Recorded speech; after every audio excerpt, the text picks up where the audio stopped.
Uh, cool. Rihanna, can you handle accepting people into the session? Yeah, I got you. All right, awesome. All right, welcome everybody to the WIA at LightBox info session. Yes. Let me fix my lamp here. All right. So this is just like a general information session that's meant to help our members stay informed, stay on the same page as like the officers, and then have a good set of expectations for what's to come as we get closer to our travel date and stuff like that, as well as like what to expect from the convention. So our first topic is navigating Lightbox Expo. So Lightbox takes place throughout 4 buildings at the Pasadena Convention Center, which is like a huge like set of buildings. So they utilize the exhibit hall and ballroom building, the conference center building, the civic auditorium, and exhibit hall C. And we have like a link there that allows you to like view the maps that we're about to show, as well as download like PDFs that you can like print out in case like you want to have them with you at the convention.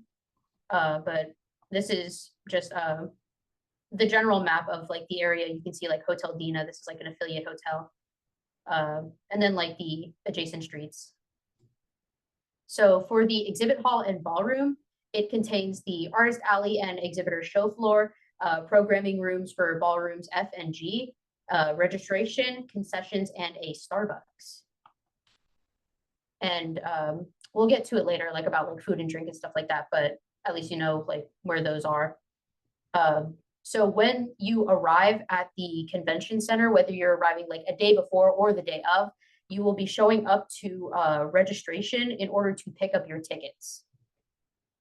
So for those of you who have done like an individual allocation or have purchased your tickets on your own, you should have at least received like an email confirmation showing like your proof of purchase and everything. So you'll be able to show the people at the desk.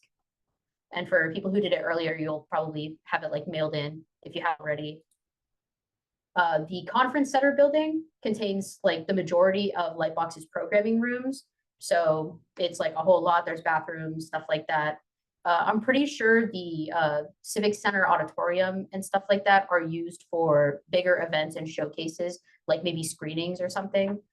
So that like details about what those rooms and buildings will be utilized for will probably be on the Lightbox itinerary itself.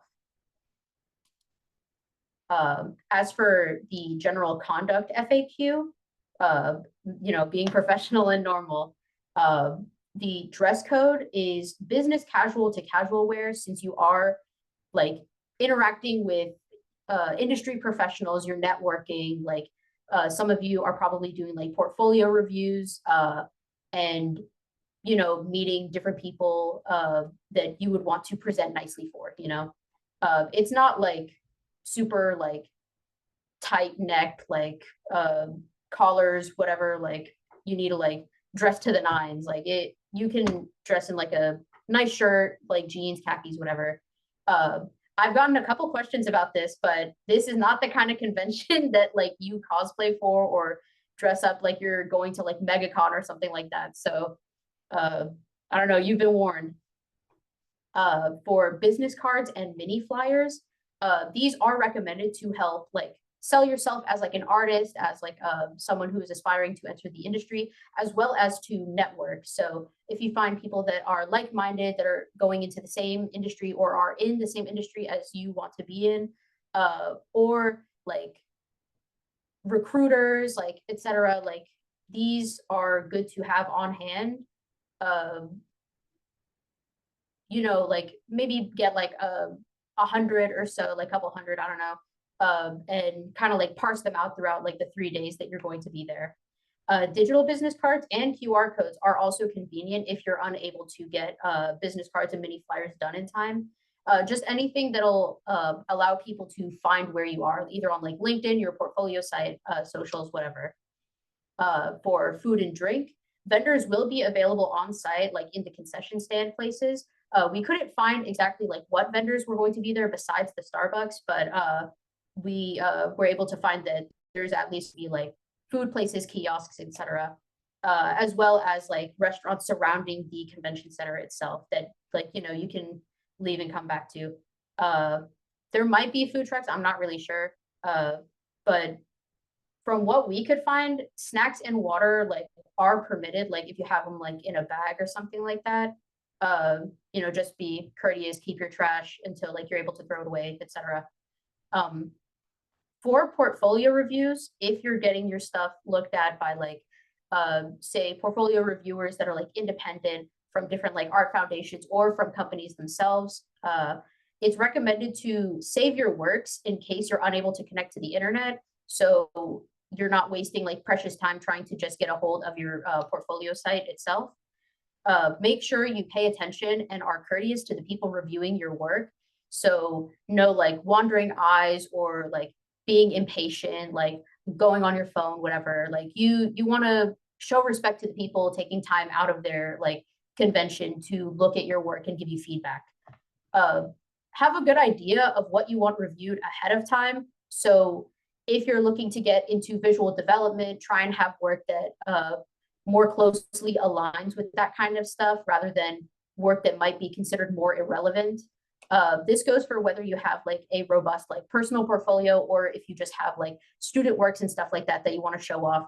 No matter what, like feedback is important. And that kind of like segues into my next point, where no matter like what excuses you have, like if a certain work was like an assignment, had to adhere to certain parameters, or if it was rushed, you are on like a deadline, whatever, it's not where you want it to be, still be open to the feedback that you are receiving, because the eyes of different artists are always valuable to see from, like see things from their perspective, learn what elements work, what elements don't work, and improve your workflow from there, whether it's like on future assignments or future works of your own. No matter what, thank your reviewers for their time, because this is like a hectic and busy convention. And while portfolio reviews can be not common, but they are more often done like remotely and stuff like that, it is really nice of these volunteers and artists to be doing this during convention time. So that's important, just show basic human decency. I hope y'all know that much. All right, now we are going to get to conference etiquette with Professor Cabrera. I think what you just kind of went through, there you go. That's it. I mean, I don't know what more you really want me to expand on, but I think you hit the highlights of, the way to do it. You have to pace yourself. That's the biggest thing when you're going to conferences. I've been going to conferences for a very long time. And, sometimes as a student and sometimes as an employee and then sometimes as an employer. So, you have to pace yourself. You have to give yourself enough time to be able to do those things that you really want to do and make sure that you're going, the biggest thing I would highly recommend doing is making sure you know where the vendors are that you want to highlight and hit those as early as possible, and kind of have a primary tier, a secondary tier, and tertiary tier, and so on and so forth, that you're kind of going down through that list. Also, I would highly recommend that you keep a list of people that you network with and talk to and who you hand your business cards out to. I always encourage students when they go to conferences like LightBox or SIGGRAPH to a week after you get back and everything's settled back in, reaching out to those people, ask them for their business cards or find their LinkedIn and just hit them up. Hey, it was great meeting you. Really nice talking to you, that kind of stuff. Really, the one thing that a lot of students don't do is they go to these conferences, they hand out all these business cards, and they never re-establish that contact again. For the most part, these people are not going to reach out to you. And you have to, that's just the long and the short of it, that they don't have time to be contacting 150 people that just handed them their business card. That's not going to happen. But If you make that effort, that kind of puts that bug in them that, oh, well, maybe I should go and take a look at their portfolio. Maybe I should do this, right? And again, just thanking them for their time, making sure that they know who you are, maybe into email, send a link, right, to your portfolio again, so on and so forth, just to touch base with these individuals. These individuals don't have a lot of time on their hands, and they don't have a lot, you know, it gets very convoluted when you're, working a 4-day, conference, and you have hundreds and hundreds of people kind of coming by your vendor booth and handing you stuff and so on and so forth. So they're not going to take that time to go out and contact you and reach out to you. You're going to have to make those contacts again. So I would at minimum ask their name and write down their name at least, so you at least have a name to look up.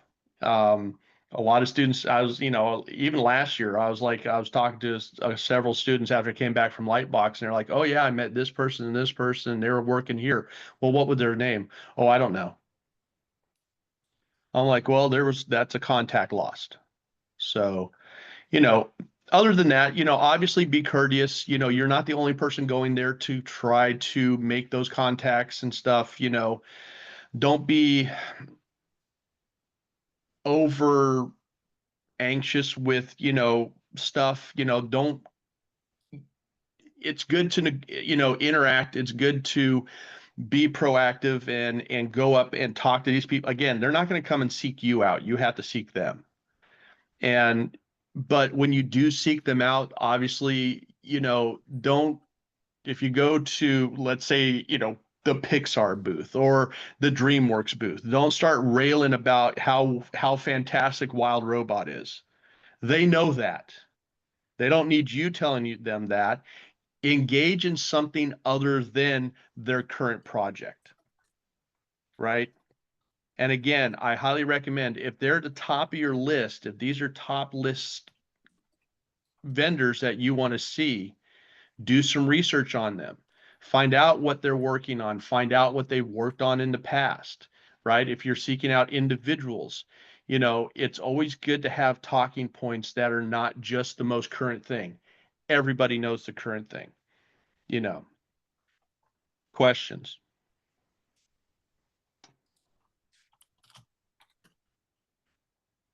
Nobody has any questions? That's easy enough. Oh, I guess I have.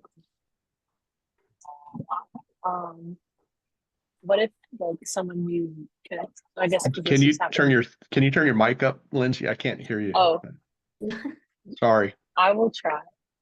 I know All right, it's I'll loud. turn mine up. Hold on. Okay. I'll turn my volume up. Okay. There I you don't go. know if I'm Blast me just hard out. to hear. Okay. You Can you go. hear I me? can hear you better now. Go Okay. ahead. Cool. Okay. So, I guess because this just kind of happened to me, if someone you're like connecting with and like have like a lot of good connection with, like, because you try to find them on LinkedIn later and connection, Oh, you're freezing. like I know their email. In my opinion. Your connection's a little spotty. Yeah. You can type it out. Oh yeah, for sure. Okay. Yeah. I'll do that. Yeah. I think there's other people typing too. Let me go to chats. Banish to the chats. Do you have any advice on what conversation topics are good to bring up when conversation is waning or you forget what to say? Yeah,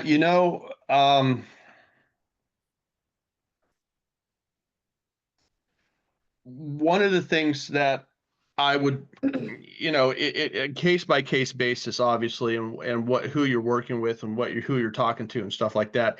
I usually, if the conversation kind of starts kind of just dying off and you want that conversation to continue on, I would definitely ask them about their interests. So that they're animators, that they're visual effects artists or whatever they're doing in whatever mode. But you can engage them and, oh, hey, have you seen anything, interesting or, lately that you really like? that's not from your company, and, you know, engage them in that way. And maybe they can, you know, kind of point you in things that they're interested in. Um, you know, the other way of going on that, Emma, is um, just end the conversation. I mean, I know it's kind of crazy to say, but sometimes when the conversation kind of just starts to prattle on, you kind of just want to kill it before it becomes kind of that weird point in a conversation where nobody really has anything to say and you guys are just kind of standing there just going and ah. You know, if it starts getting to that point where you feel that you're kind of losing them, say, oh, okay, well, obviously, you got a lot of stuff going on and I see you're busy today, and, maybe we can catch up later this week, but I was really, good meeting you. I really appreciate the time that you've given me to kind of talk your ear, and just leave it at that. And, just go on your day and let them go on their day.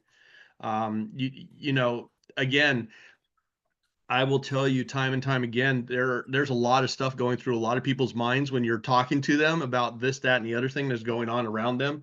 So, it's hard to keep someone's attention and focus for a long period of time.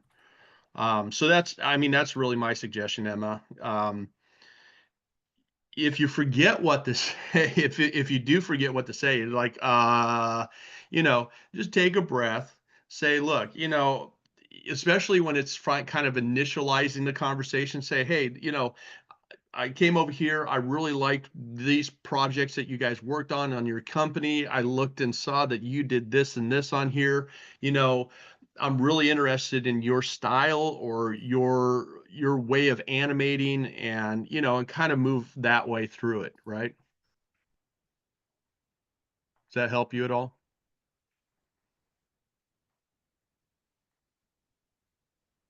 I'm going to take that as a yes. Okay. I don't know. What did Lindsay say? Lindsay's talking to somebody on the Zoom, making friends on the train. Making train friends, I guess. Do you want me to read the question for you?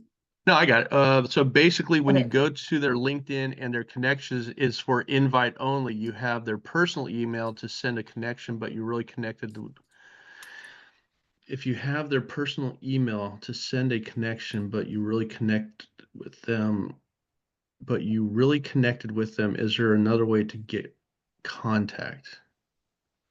That's what? Can somebody translate that for me? Okay. I think this is like a LinkedIn specific thing where sometimes connections will people can set their privacy settings to only allow connections that have like their email or something like that. She's basically asking like what would be a way to get around that, like if you only did like surface level networking with them, you didn't get like their email or something like that. Okay, I see. So yeah, let's say you didn't get their email address. So you have their name, you got their LinkedIn information, right? You know who they are. You look them up on LinkedIn and it says invite only, like mine, right? You can't, I just don't let anybody come into my LinkedIn. What I would suggest doing in that case is really just sending a request for an invite. And because you can comment in that invite for that request and just put in there who you are, when you met them, maybe put your link to your website again and stuff like that, and then just kind of send it off to them. I would say that most often, if I have individuals to do that for my LinkedIn, I will respond in kind and kind of look. I will add people, even though if their work even isn't really kind of up to the quality I'd like to have for people that are in my LinkedIn group.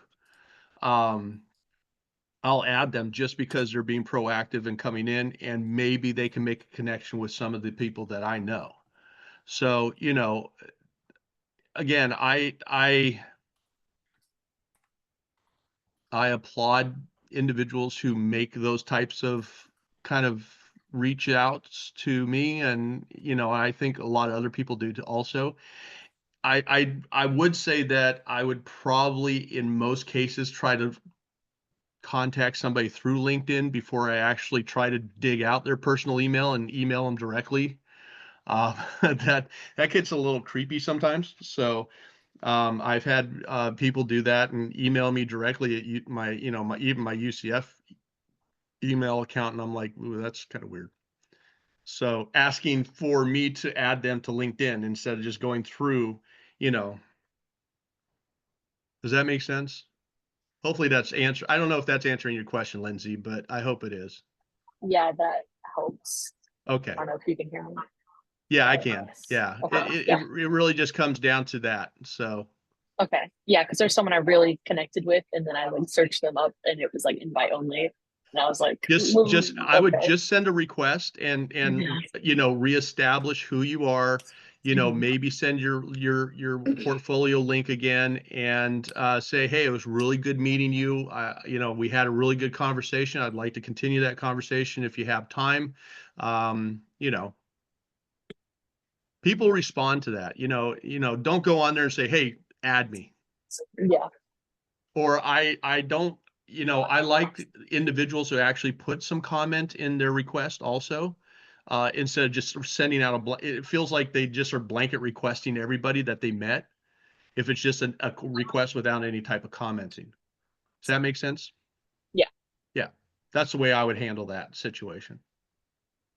If you don't have like the professional version of like LinkedIn, which is like a subscription based thing, you are limited to like 5 messages that you can send when trying to build a connection. So, just keep that in mind. Yeah, but that is true. Another alternative, I think, if you don't like acquire their email or anything like that, is to connect with them on a platform that they are public on. Like a lot of artists will have like an Instagram or a Twitter. You can shoot them a DM, be like, hey, we met at LightBox and stuff. Thank you for speaking with me. Would you like to connect on LinkedIn? Here's my profile. I had a portfolio reviewer at the last WIA Creative Mixer. DM'd on Instagram. I was like, thank you so much for reviewing my portfolio. Because she was like, oh, if you want to become mutuals with me, you can like DM me, whatever. So after that, like we followed each other back and now we're friends with each other on LinkedIn. Like, it all worked out. So like Cabrera said, you don't want to like spook them by like hunting down their email and then like shooting them and being like, hey, I saw you saw me, please connect with me, please. Like, right. Yeah, and you want to be chill with it. Like Noah, I was saying, if they're on public forums like X and Instagram and stuff like that, absolutely, follow them. They post something on X, you say, hey, really like that, comment on stuff. You can easily strike up conversations. And the nice thing about using kind of those online platforms, that the public online platforms that are out there, is you get to actually start learning a little bit more about that person and their interests and likes. And and those are conversation topics, right? And you can kind of bring those in and start working on those things too. So we got some more questions in the chat. I see that. Let's see. Nelly, what do industry professionals want to see from students in terms of personal branding? Um,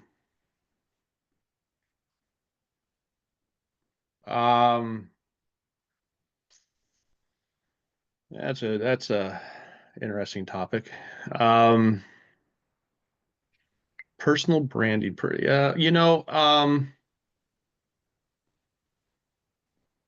I think personality is a huge factor. Like when you go to someone's portfolio page and you see like the way that they like wrote their name or like drew their little like persona of themselves, whatever. Yeah, I think that clues you into what they do. I think it mostly comes down to, a kind of a professional look to everything that you're doing. Even to the point of your email address, and this is a really big topic for me. This is one of my pet peeves. And I'll just kind of say it because you guys are all here and you're a captive audience. I get discouraged by individuals that have really bad email addresses. If you want fuzzy kitten 42, that's perfectly fine. But also have a professional email address,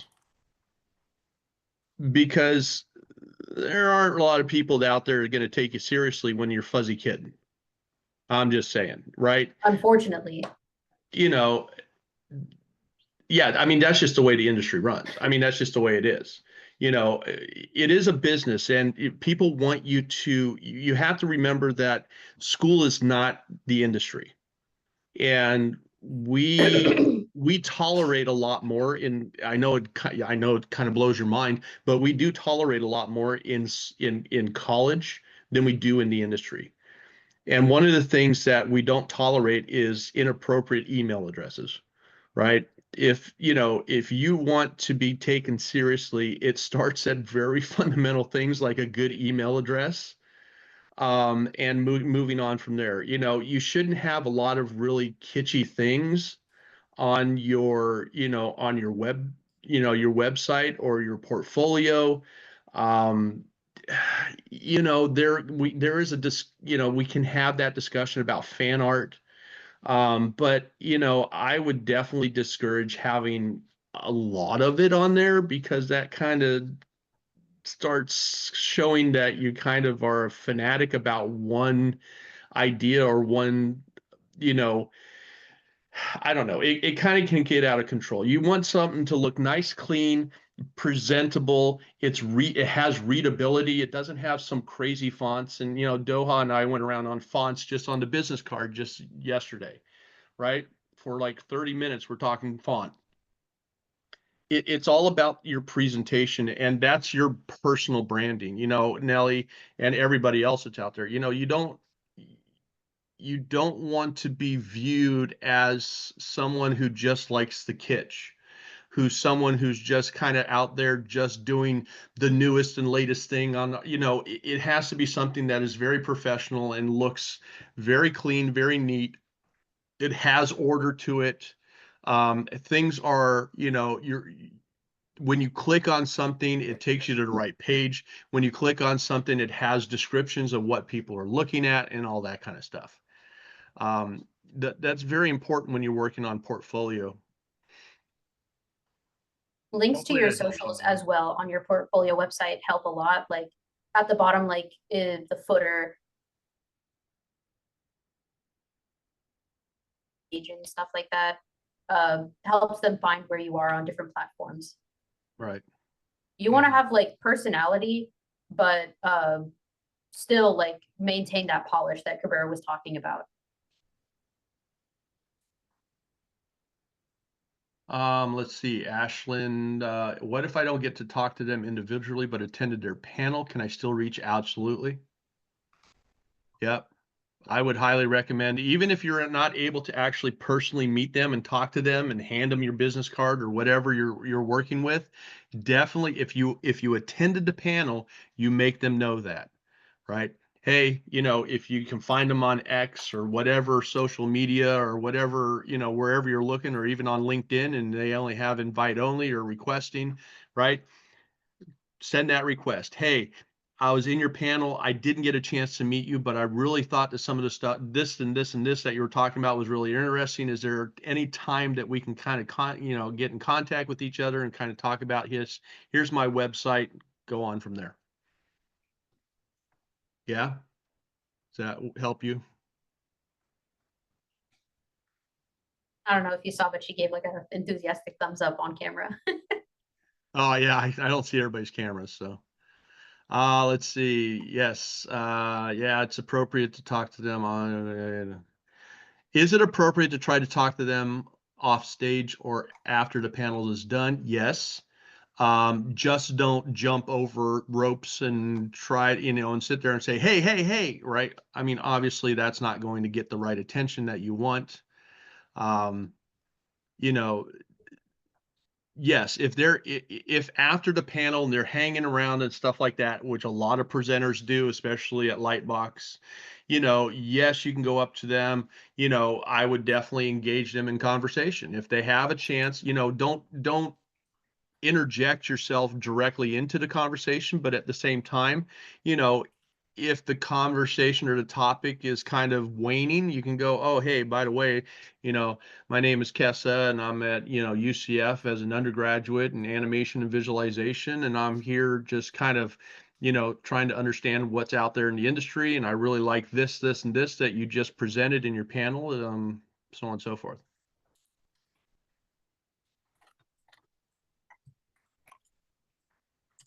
So I had Right. a question. Can you hear me? Hi. Yep. I wanted to know, like, since I know a lot of people at Lightbox are gonna get a lot of information from other students, I wanted to know if it's better for them to ask for your resume or like something from you first, or should you be the one to initiate, like, here's my business card, or here, can you check out my website, or should we just wait for them to bring that up first? Because I'm sure they're already overwhelmed with like resumes from other people. Well, so here's my approach to that, Isabel. Got to get the A in there. Strike up a conversation, right? Once the conversations gets going, you get to a point you're like, oh, can I give you my business card, right? Get the business card out, hand them a business card, right? When you hand them the business card, that's the connection made, right? I would not recommend running up to people and just handing out business cards like they're, chocolates. That doesn't go over very well. But, once you find those people and start engaging in network, just kind of conversing with them. Oh, hey, can I give you a business card, just so you can take it with you and maybe look at my stuff later on, right? And I know a lot of you have your QR codes on your business cards and stuff like that. Don't sit there and say, oh, well, you can scan the QR code. They know what they can do, okay? Just, you don't have to explain to them how to use a business card. They understand how business cards work, right? Just hand it to them. Hey, when you got the time, could you take a look at the site? My information is on the back of the card, and my name is on the front. Bing. That's it. Okay. Okay. Yeah. Don't stand Sounds there and wait, good. oh, well, are you going to look at it? What are you going to, they'll stick it in their pocket and stuff like that. Right.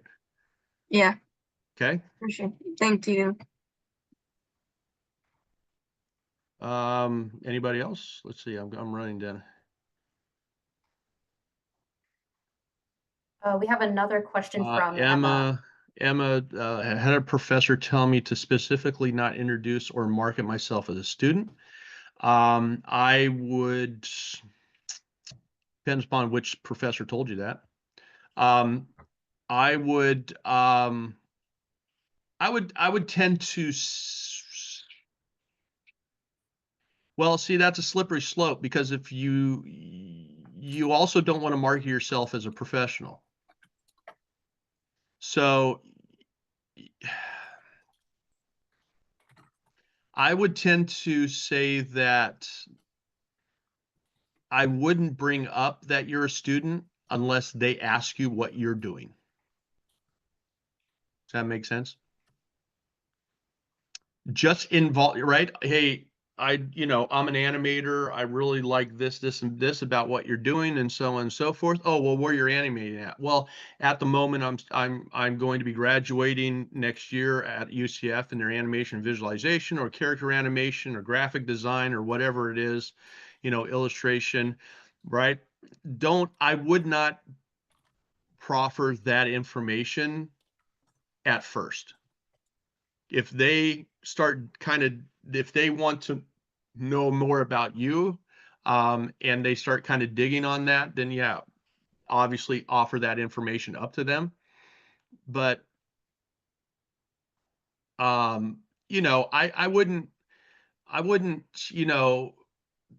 definitely wouldn't start with that as a conversational piece. Hey, I'm a student. Most of the time, the person probably is going to walk away from you. No offense, but that happens. And and Sheep's right. I was just giving you a bad time. Professor Sheep, he knows what he's talking about. He's been doing this for way longer than I have. So,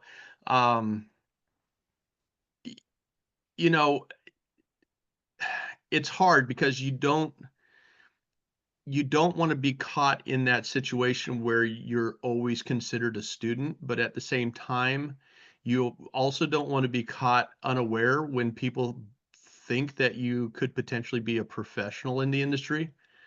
So here's another way of going about that. you know, like, you know, Gabe's here. I see him right there. Hello, Gabe. Hey, what's up? Gabe can, you know, obviously he's graduated, but he can sell himself as a freelancer. He could sell himself as a contract worker.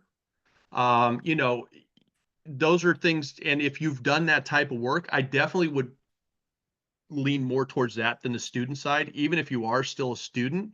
But if you've done any type of contract work, doesn't matter how small, and people are like, well, yeah, but I didn't do it for a big, it doesn't matter. Doesn't matter. Even if it's a small contract that you did for a law office 2 years ago, and you did their graphic design for them in Miami, you're a contract graphic designer. Does that make sense? And so if they ask, you say, oh, well, I've done some contract work in graphic design, because you're not lying to them, they have. So you can get away with it there too.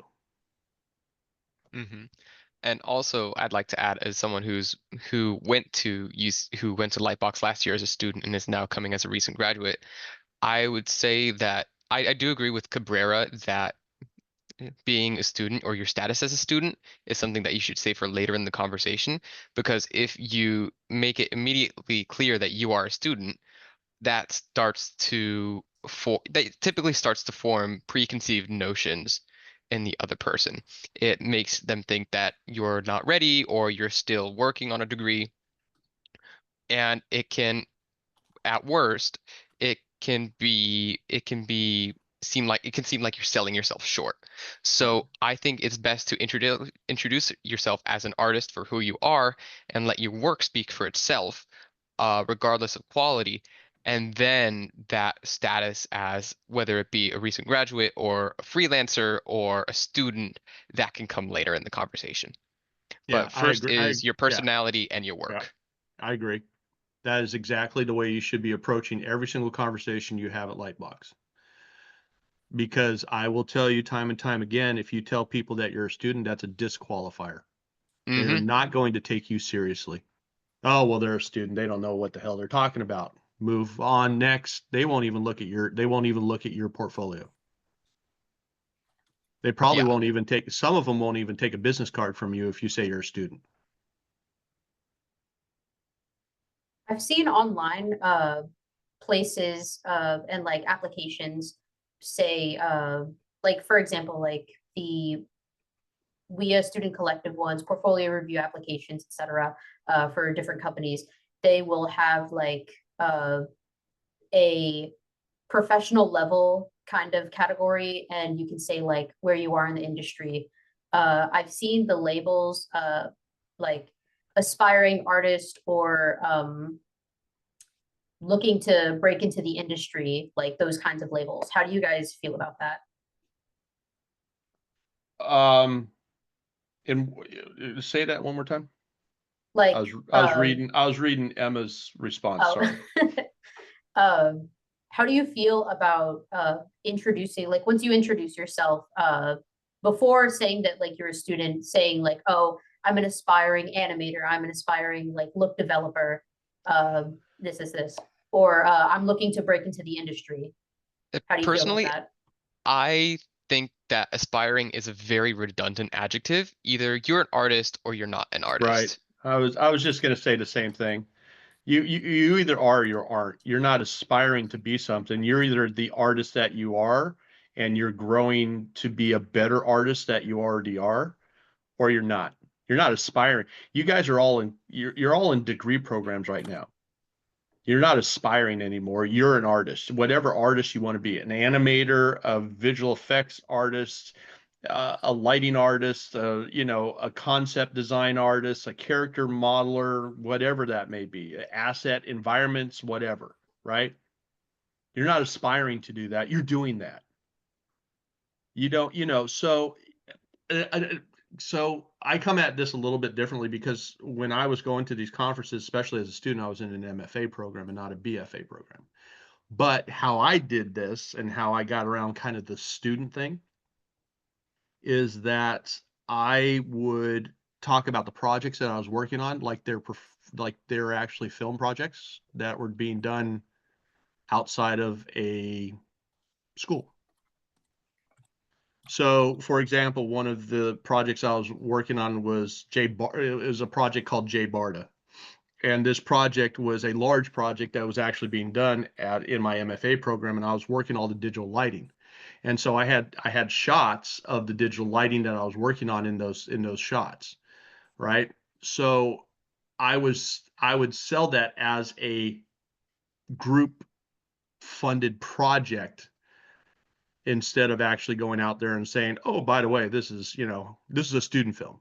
It's not a student film. It's a film, and we're trying to complete this film for festivals and so on and so forth. That's kind of how the way I sold a lot of stuff.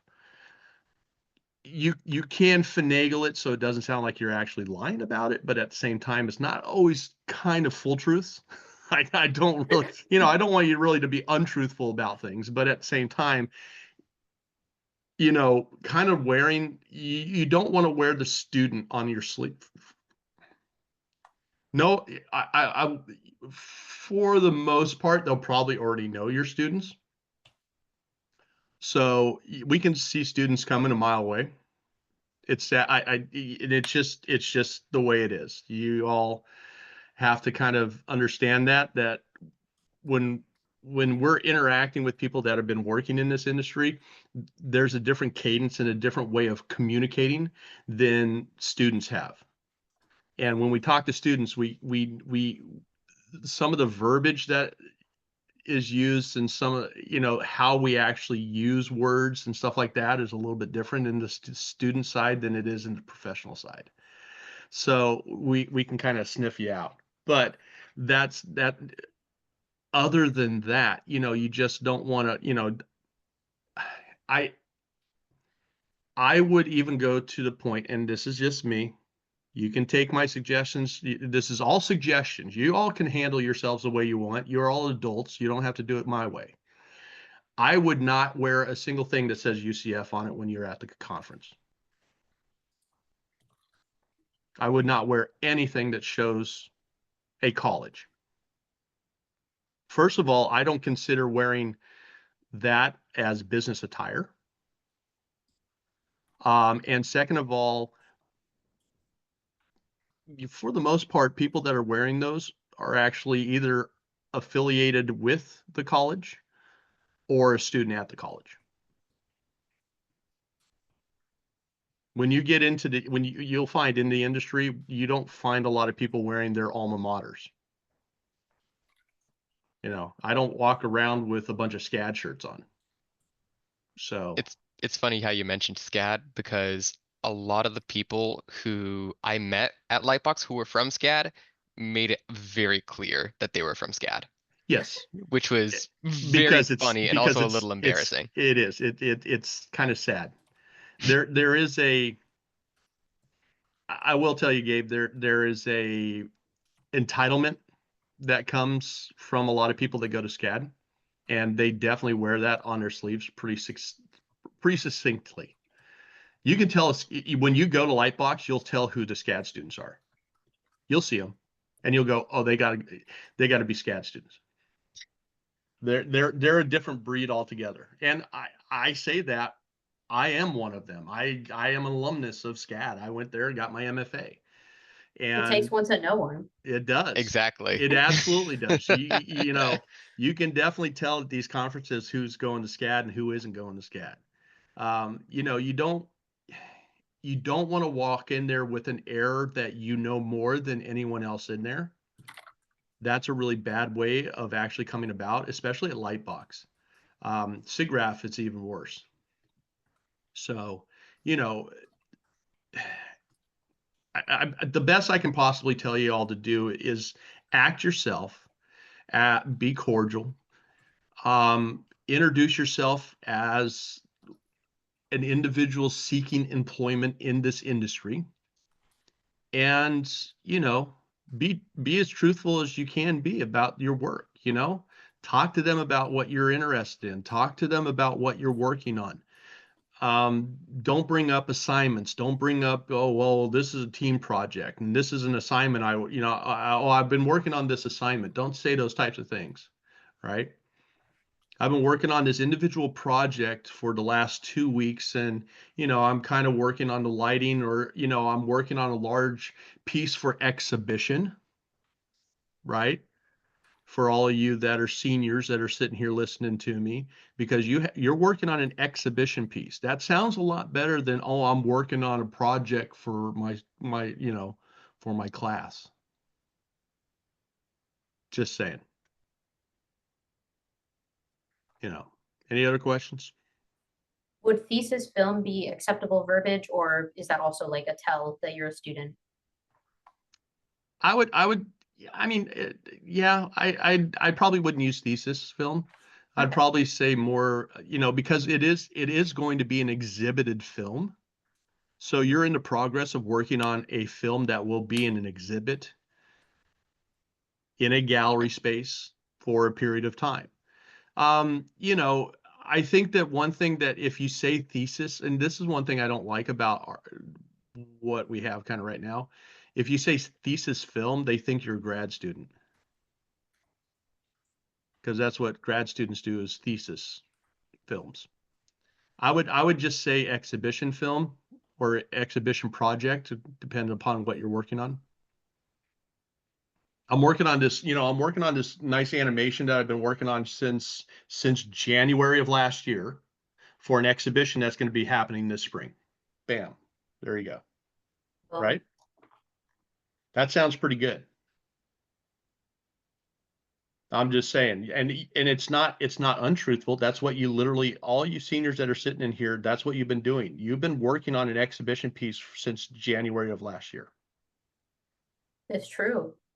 right? I'm going to be completing this over the next couple of months and then doing some basic editing early in January and February, and it will be exhibited in late March, early April. That sounds pretty good. I mean, if I'm a person listening to you, well, yeah, well, okay, well, what's it, what are you working on? I want to know more, instead of, oh, I'm working on a student project for my exhibit, my thesis class. And I'm like, okay, thanks for letting me know. Appreciate it. I would say my only thing about when it comes to thesis film, there are going to be a lot of other students, Oh yeah. and especially people that are of your age. And I would say among them, the use of the term like student film, thesis film would be more acceptable because that's probably what they're working on too. But this is strictly for professional language when you're talking to recruiters or professionals who have been in the industry, who you want to make a decent impression with. Yeah. Yeah, you have to tailor your conversation with individuals who you have to think about what you're going to say before you say it. Exactly. Read the room. If the room is a bunch of people in suits that are standing behind desks with a large thing that says PIXAR on it, you're going to be talking about an exhibition piece. If it's a bunch of people standing in line to get hot dogs, it's a thesis project. That make sense? I like the implication that students are the only hot dog eaters. Well, potentially. I It's know true. that's not true. I eat hot dogs. I think conference hot dogs are the best hot dogs out there. Noted. I was surprised by how good the concession stand food in the middle of the artist alley was. I That's think I such a got like relief to hear. Yeah, I think I got like a chicken sandwich and fries, and I was like, this should not be as good as it is. I was very pleasantly surprised. Yeah, I mean, I've been to I've been to the Pasadena Conference Center a lot, especially when I lived in Southern California. And I will say that it's probably one of the best conference centers in Southern California, other than the Staples Conference Center, which is just absolutely beautiful.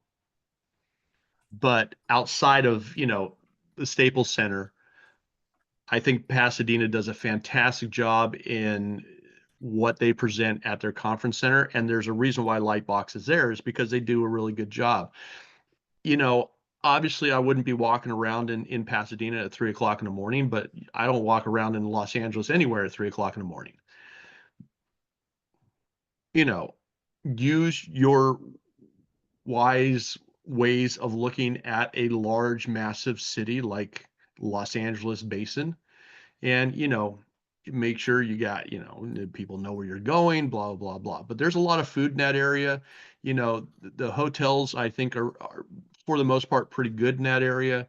So and you guys aren't that, as far as when I talked to Doha, you guys were looking at a hotel that wasn't that far from the conference center.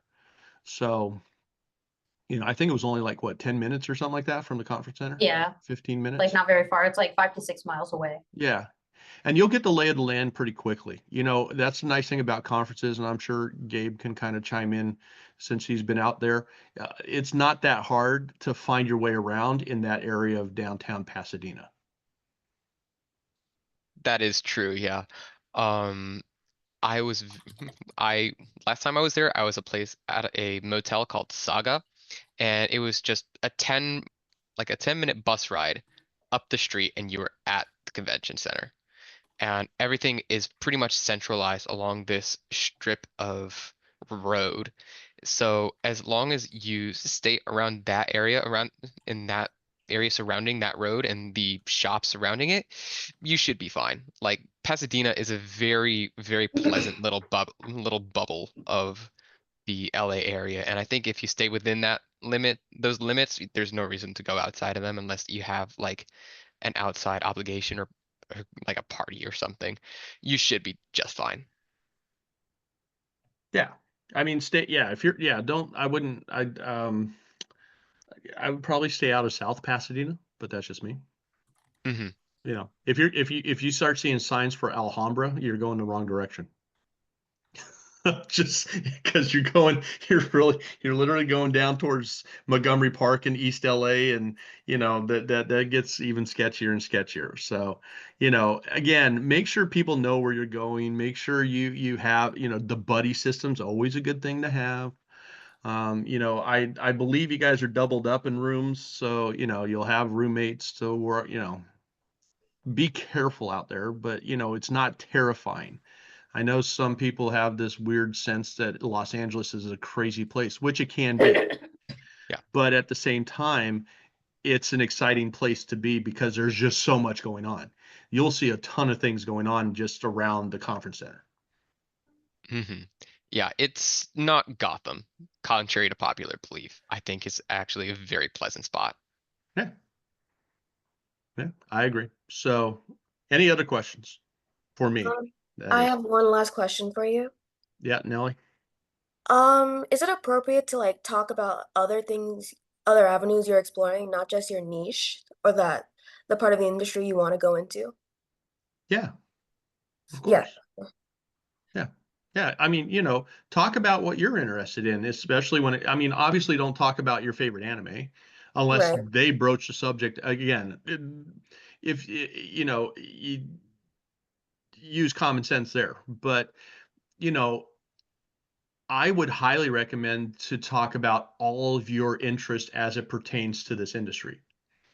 Right. So if you're just not always, if you're not only interested in 3D animation, we've discussed in class and your interests kind of growing with rigging and stuff like that. Talk about it. Yeah. Well, I really started out, as a 3D animator, but I'm really actually starting to really like and understand rigging a lot more. And I might be, maybe trying to find positions in both rigging and maybe animation.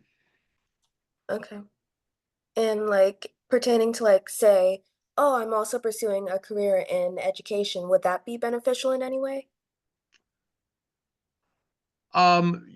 Yes, but again, read your audience. Obviously if you're talking about, an industry driven, animation studio, obviously they're not really going to be all that interested in your educational needs and what you're kind of looking at from that standpoint. But I will tell you, there are some companies out there, and you're going to have to do some research on this. That'll be at Lightbox. There are always at SIGGRAPH a number of companies that are there that actually specialize in bringing animation to middle school, elementary schools, and high schools from around the country. So, and they're always looking for people too. Okay. Yeah, I mean, I wouldn't necessarily bring that up unless it's a topic that the person that you're talking to really kind of, you know, engages in, just because it sounds like, well, you're really not interested in what we do. You're interested more in the educational side of this. So, you know, I would say that might be construed a little bit as a negative more so than a positive. Okay. Again, only when you're talking about industry professionals, because again, industry professionals are hyper focused on one thing, and that's the industry. You know,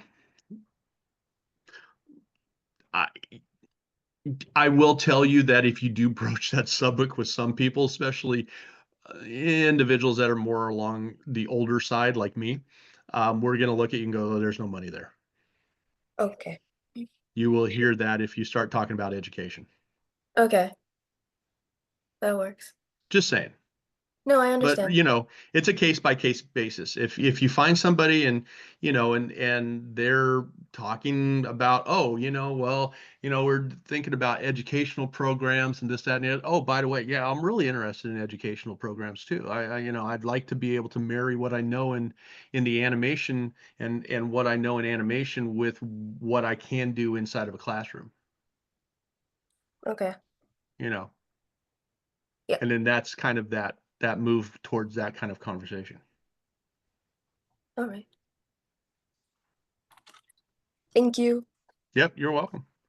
Timothy said that the food in SoCal is good. Yes, it is. It's very good.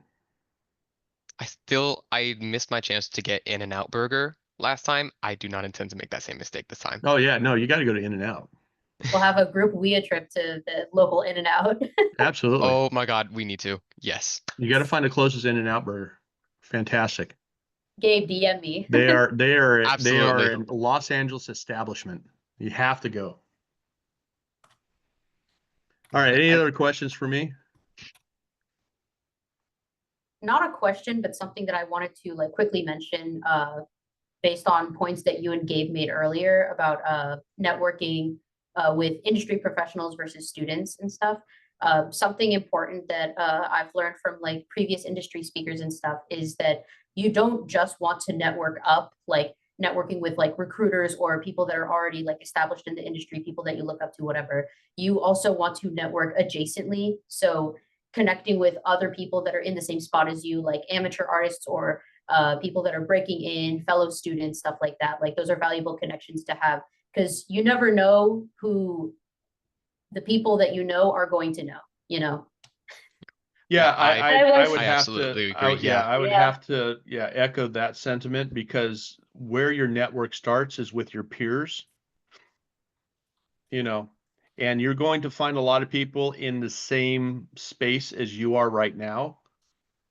It's not just, you're not going to a conference for just, obviously, as you well know, for UCF students.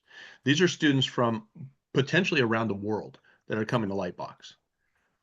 And any connection you make and you can maintain is just one more network connection you have. And it doesn't always have to be, in all actualities, it probably won't be at this point a studio executive. You're going to, even around you, just listen to conversations and, find people that just have like interests and talk to them. You have no idea who you're going to run into. I would say most often the doors that get open for you are the people that you know, not what you understand as a job. Somebody's going to, the more you network, the more people are going to start looking at you and opening positions for you just because you're in their network. I was Yeah. going to mention that if like Toha didn't mention it already, because like that's really important. I think especially when you're going to Lightbox, if you're talking to people from the big studios like DreamWorks, Disney, or any of the studios, those studios are getting hundreds, maybe over like maybe 1,000 of these business cards, these resumes from students like you who are attending Lightbox. So most likely those recruiters are not going to remember you unless you make you guys are amazing people, but unless you make like a really, really good impression on them, they're not going to remember you because you'll just be one of the students that's talking to them. So I think it's a very, very valuable to meet people from other universities, talk to young professionals, like people who have just broken into the industry. Maybe they've interned at a studio you want to work at, or they're a junior at a studio you want to work at, because those are the people that have the portfolios and the resumes that you should look at, because they are the ones who've currently broken into the industry right now at this moment in the state that it is. So those are the people you might want to talk to, and always be open to talking to people. Never try to network with, oh yeah, this is a studio executive, this is this recruiter for this big studio that I'm going to talk to. Go to Lightbox with the expectation that you will talk to as many people as possible, be open, have common interests, and also like while you're in a business attire, also be aware that it's an animation convention. So whatever you're wearing, whatever you have on, you try to show some of your personality, some of your interests, because that's a really important part in these conventions, that everyone's going to have like really niche interests because it is an animation convention. So yeah, just keep that stuff in mind. And I think I interrupted someone, so go ahead. No, you said pretty much everything just as well as I could. It's very just as important as it is to network with recruiters and people in high places.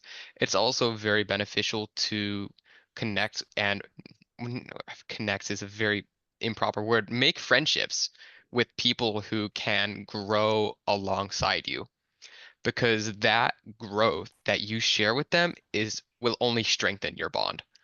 Like currently part of an indie production of a bunch of students and recent graduates, and we all came together over the shared desire to make something.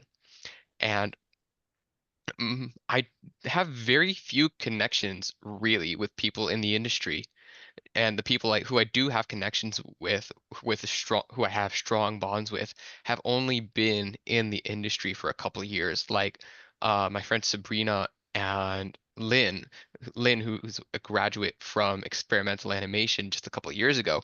They have been in the industry for just a very short period, and they've been incredibly helpful because they still have room to grow themselves.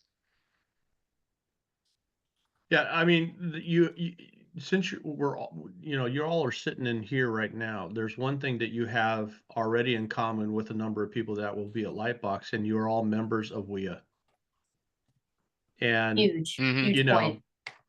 there you go. Point, yeah. There's a way to start networking right there, because there are chapters, more and more chapters of WIA coming into college university campuses on a yearly basis. You're going to find people that are WIA members from Texas A&M, and the list goes on. It's on our splash page. That there's your connection. Right? Oh, hey, I'm a WIA member at UCF. Oh, hey, I'm a WIA member too. And bam, you're off and running and making that connection. Don't think that you can't give your business card to somebody that you just meet up here, right? Eyes are eyes are eyes. It doesn't matter. I understand. You all want to meet with the executives. You all want to have these portfolio reviews from these high-end professionals and stuff like that. But sometimes just handing those business cards to people that you make, contact with could turn into a very good relationship, and they can maybe give you some insight into your portfolio and what they see that others might not necessarily see. You have no idea. So don't don't don't lose an opportunity to make a lot of good friends, a lot of good connections out there while you're there, just because you're seeking out the big companies. Just like, Ananya just said, it's these people that are standing behind those tables that are wearing the three-piece suits. they don't have a lot of time. And I've already said that a number of times today. You know, they're going to get inundated with hundreds and hundreds and hundreds of business cards. They're not going to go through all of those. But if you make a connection with one or two people at your level, hand them your business card, they get in contact. There you go. You've already started a network, and you can just grow from there. You And can't, also, oh, you I'm know, sorry. just one other thing, you know, a lot of students, and I see this a lot, that they're shy. You can't be shy at conferences. You have to be out there. You have to be selling yourself. If you're just going to hole up and stand in the corner and just watch the conference pass by, you're not doing, what was the point of going? You have to break out of that shell very quickly and get out there and start selling yourself. Be proactive. Be positive about what you're doing, right? Oh, I don't like what I'm doing. Oh, I don't like this. I don't like that, and blah. No, no, no, no, no, no, no. It's all good. Everything you do is good. Is there room for improvement? Absolutely. Everybody has room for improvement, but it's the best you're doing right now, and you should be happy about that. That's the selling point. You got to have a positive attitude. You got to be proactive. You got to go out there and seek out those people. You should not come back with a single business card. If you print out 200 business cards, you better be handing out 200 business cards.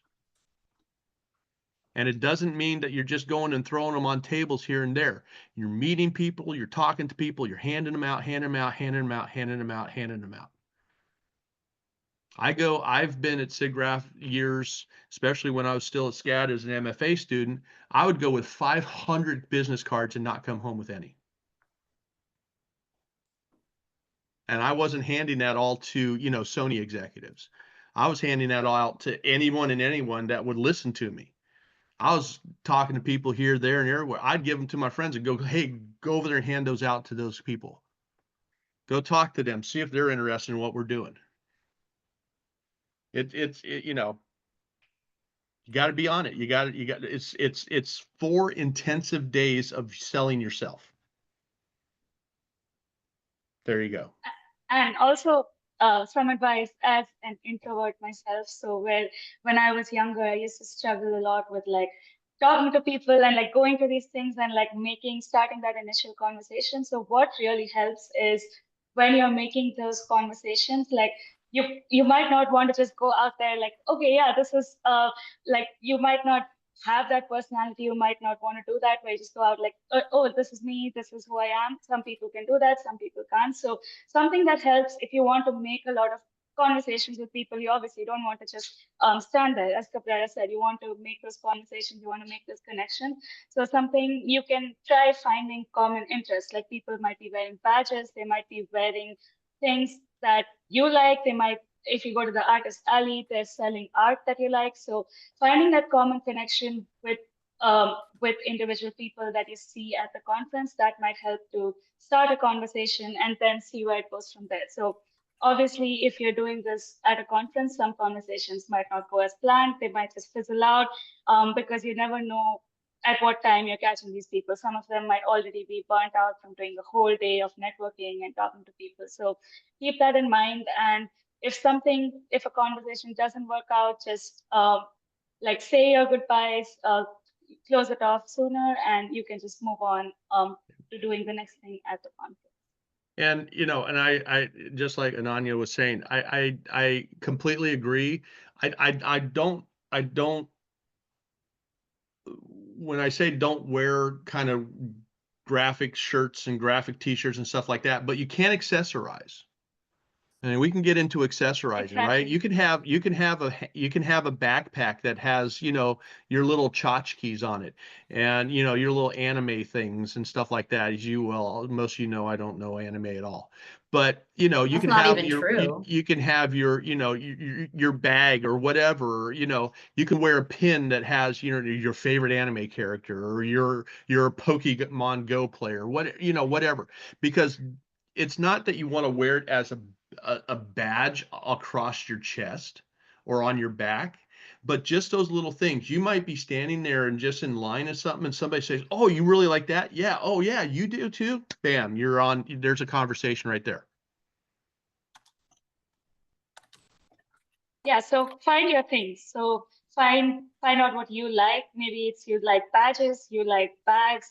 I think Alondra just said, would it be okay to put WIA pins?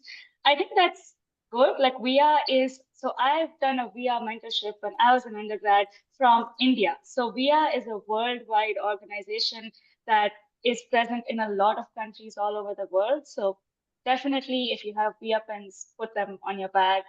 And yeah, find other Yeah. interests, find out how to We will work display on your making interests. more. Yeah, yeah, get pins for all these people. Yeah, any conference I go to, I have something WIA on me. And I've been doing this since, yeah, I've been a WIA member since 2009-ish, 2008, somewhere around there. So I've been in this, you know, and that's the international organization, right? So I always tout, and again, that's when we were, you know, women in animation, but it's a good conversation starter because, you know, being a man and supporting that group really started some really interesting conversations in people that I've stayed in contact with for a very long time, just because they see that I support them. You know, even as it changed to we in animation, I still am here. I'm still supporting you all. You know, I did not, you know, there was a big rift in the international organization when they decided to change the mission statement to be we instead of women. I think it's a good thing. I believe in the mission, and I wear that proudly. And if people don't like it, that's up to them. But you know, if you all see me with my bag, I have my WIA pins all over my bag. You know, it's important. Those are the things I would definitely, you know, getting pins, having decals on your laptops that say WIA, you know, those types, even on your phone or whatever. You know, wearing, Gabe is going to wear his cap of pie. Absolutely. That's a whole nother connection. So, you know, I wouldn't, again, I wouldn't go in there with, I support WIA slapped on my t-shirt. But having a pin on my lapel, on my, on my jacket or something like that, people will recognize that. People will say, oh, hey, man, there's somebody I want to talk to. Right? It's So we make t-shirts demure, that are if like you the will. I Heart New York, Yes. but it's like I Heart WIA. There you go. Why not? I mean, you got the button maker. I don't know where the button maker is. It's somewhere. It's with Cerebell. Okay. Well, maybe you guys should start pumping out some buttons for people that are going to, going out to Lightbox so they can wear them. I'm just already saying. made a note of it. Good. I think it's a great idea. I think it's something we can, really, people I think will support that. People will get a really good kick out of it. So anyways, and whatever other tchotchkes that you want to put on you, obviously don't go in with, 500 pins on you, but sometimes I'll wear a hat with something on it. I always wear I go, especially when I go to SIGGRAPH, one day I'll wear my massive hat that I got from Weta Digital when they first released Massive. It's the original hat that they did. And it's a conversation starter. They're like, how the hell did you get a hold of that hat? I was like, because Weta Digital sent it to me. That's why, because we bought licenses for it at SCAD, those types of things. So, I mean, the things start very quickly just with a little push. So anyways, any other questions for me? I had a question about portfolio reviews because I've been seeing everybody saying like, oh, download your stuff, download your stuff. I don't have an iPad. So is it okay if my stuff is downloaded on my phone? Like, what do I do, I guess? Yes. Yeah, Cool. any as long as it's the best thing is, Kessa, is that you want to be able to have access to it. Okay. Yeah, If I was that's just just worried on if it that's was- just on your telephone, so be it. But it's better to have it on a phone than not have it at all. Yeah, for sure. Okay, cool. Thanks. Absolutely. Yeah, I think also it's helpful to have multiple avenues to your work. Like if if they have a device, you can have it on a USB drive. I think if having it on an iPad, having it on a laptop, having it on your phone, I think accessibility and having multiple plans is a very good idea if you can. I would echo that, especially with the flash drive. Always have it on a flash drive. Carry the flash drive with you wherever you're going. Yeah.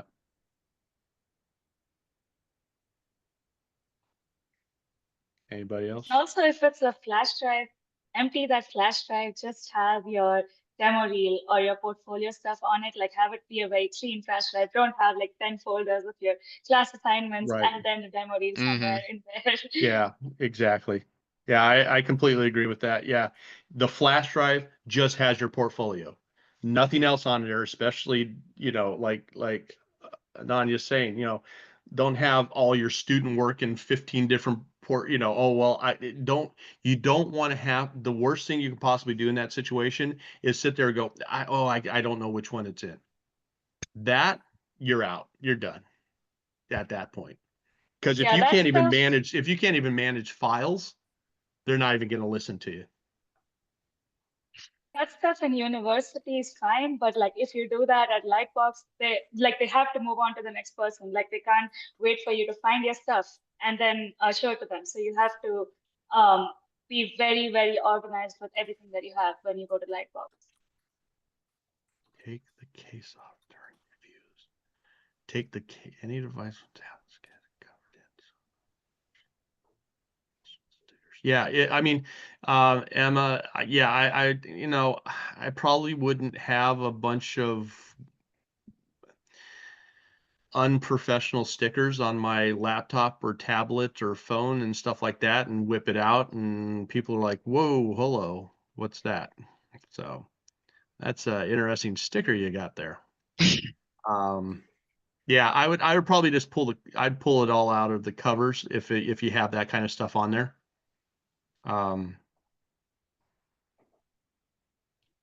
It is what it is.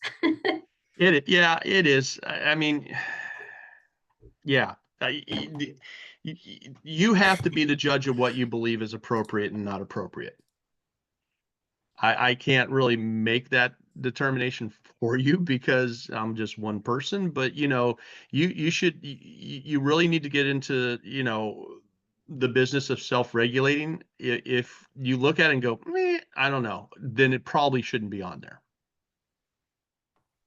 If you look at it and go, hey, I don't care, then, you're living your life. So, that's also a good thing sometimes too.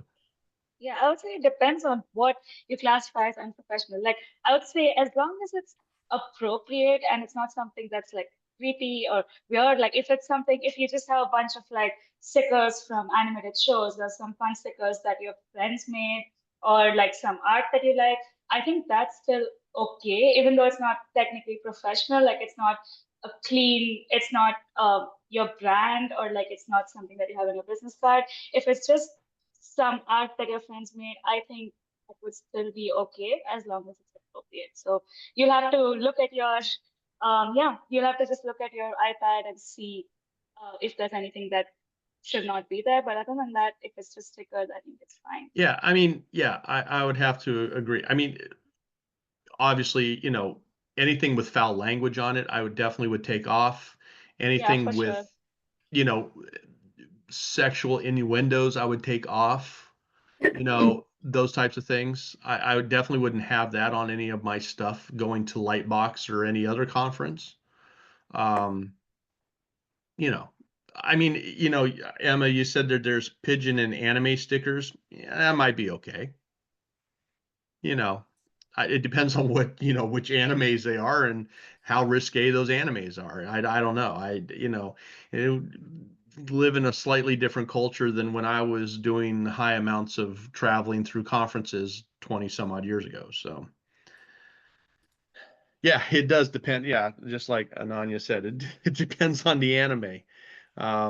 There's some anime out there. I'm like, wow, okay, well, That's an interesting piece of art there.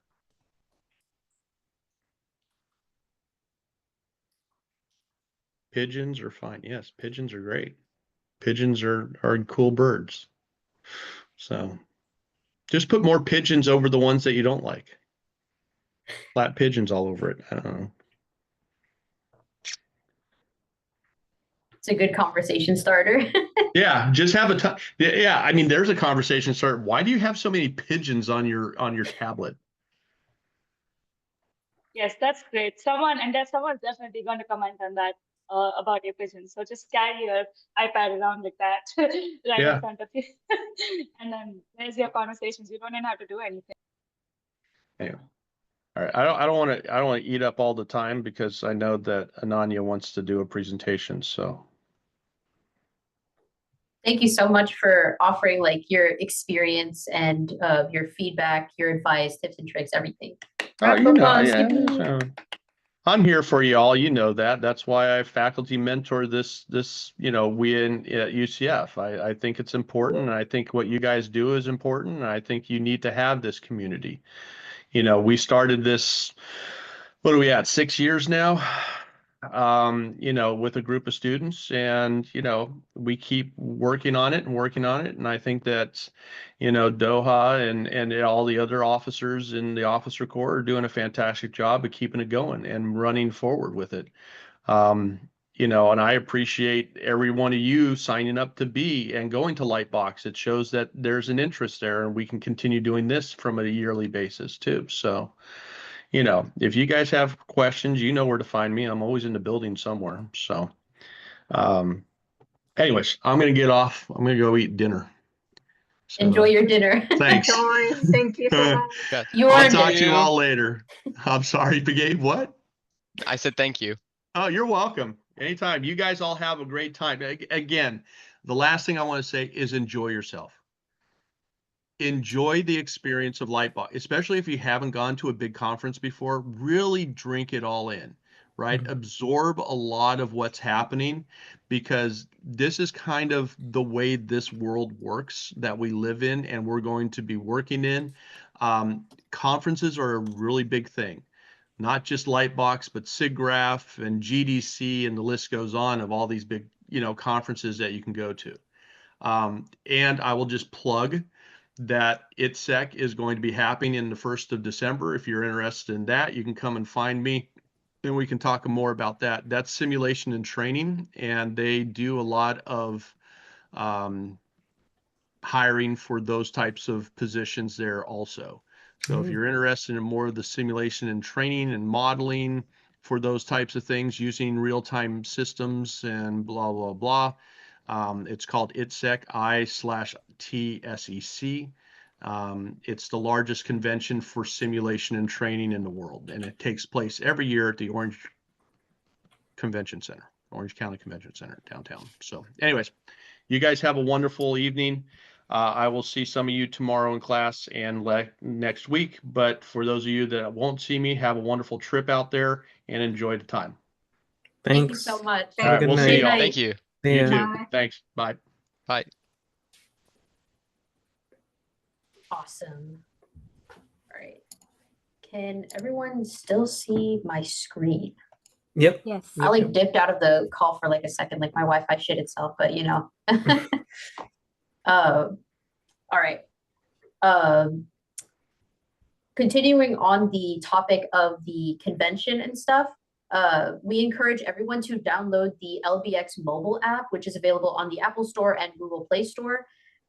It's like an officially affiliated application by LightBox, and allows like conference attendees to view like the exhibitors and artist alley lists. You can view the expo's full itinerary. Along that same vein, you can plan the panels, demos, and programming that you'd like to see. You can schedule them and favorite what you want, navigate live maps, and view like other supplementary resources such as like past LightBox reviews, and events that happened there.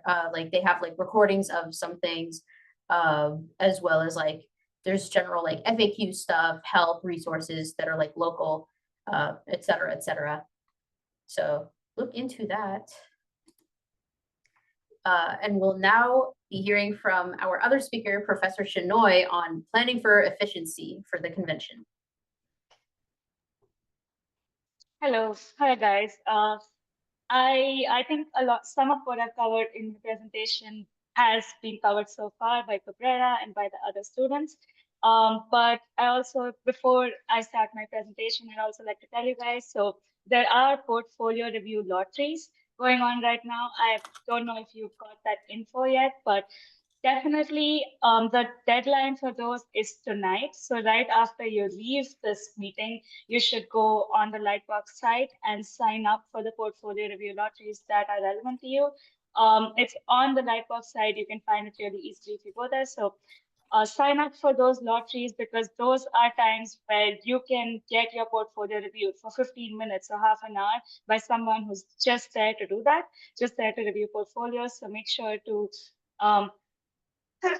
sorry, to make sure to sign up for that when you leave the session. And yeah, I have a presentation prepared with all the stuff that I was going to talk about. Like I have some artists to suggest, I have some panels to suggest for Lightbox. So I'm going to just start screen sharing if I can.